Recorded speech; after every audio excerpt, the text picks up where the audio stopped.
Boche Gold and Diamonds. Buy now, pay later. Shoranur railway സ്റ്റേഷനിൽ Kozhikode passenger train തടഞ്ഞിട്ട സംഭവത്തിൽ കണ്ടാലറിയാവുന്ന 50 പേർക്കെതിരെ police കേസെടുത്തു. വെള്ളിയാഴ്ച രാത്രി കണ്ണൂർ എക്സിക്യൂട്ടീവ് എക്സ്പ്രസ് ട്രെയിൻ എത്തും മുമ്പ് നിലമ്പൂർ ട്രെയിൻ ഷൊർണൂർ സ്റ്റേഷൻ വിട്ടതിൽ പ്രതിഷേധിച്ചാണ് യാത്രക്കാർ കോഴിക്കോട് വണ്ടി തടഞ്ഞിട്ടത്.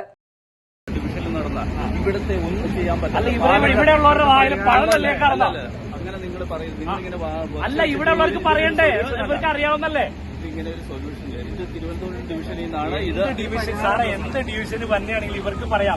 പുറകിൽ വന്ന ഇന്റർസിറ്റിയിൽ വന്ന ആളുകൾ അത് പോകാൻ അറിയാവുന്ന കാര്യമല്ലേ. ജനങ്ങൾക്ക് വേണ്ടി ഞങ്ങൾ ട്രാക്ക് ചെയ്ത്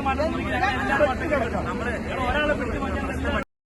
സംഘം ചേർന്നതിനും ഉദ്യോഗസ്ഥരെ ഭീഷണിപ്പെടുത്തിയതിനും ജോലി തടസ്സപ്പെടുത്തിയതിനുമാണ് കേസെടുത്തിരിക്കുന്നത്. സ്റ്റേഷൻ മാനേജർ നൽകിയ പരാതിയുടെ അടിസ്ഥാനത്തിലാണ് റെയിൽവേ പോലീസിന്റെ കേസ്. ജോലി തടസ്സപ്പെടുത്തിയതിൽ ജാമ്യം ലഭിക്കാവുന്ന കുറ്റമാണ് 50 പേർക്കെതിരെയും ചുമത്തിയിരിക്കുന്നതെന്ന് പോലീസ് പറഞ്ഞു. ഏതാണ്ട് 300ഓളം യാത്രക്കാരാണ് വെള്ളിയാഴ്ച രാത്രി 2ാം നമ്പർ പ്ലാറ്റ്ഫോമിൽ നിന്നിരുന്ന കോഴിക്കോട് പാസഞ്ചർ ട്രെയിൻ തടഞ്ഞിട്ടത്. 1 മണിക്കൂറും 10 മിനിറ്റും കോഴിക്കോട് പാസഞ്ചർ ട്രെയിനിന്റെ യാത്ര തടസ്സപ്പെട്ടു എന്ന് റെയിൽവേ അധികൃതർ പറഞ്ഞു. നിലമ്പൂർ ട്രെയിൻ പോയതിൽ പ്രതിഷേധിച്ച് കണ്ണൂർ എക്സിക്യൂട്ടീവ് എക്സ്പ്രസ് ട്രെയിനിൽ എത്തിയ യാത്രക്കാരാണ് വെള്ളിയാഴ്ച രാത്രി പ്രതിഷേധിച്ചത്.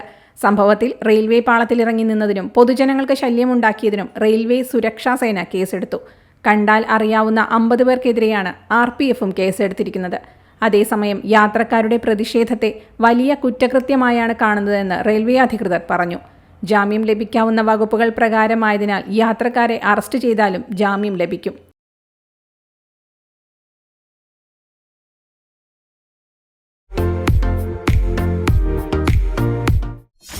.view news. കാഴ്ചകളാണ് ലോകം. കണ്ടു തുടങ്ങുക.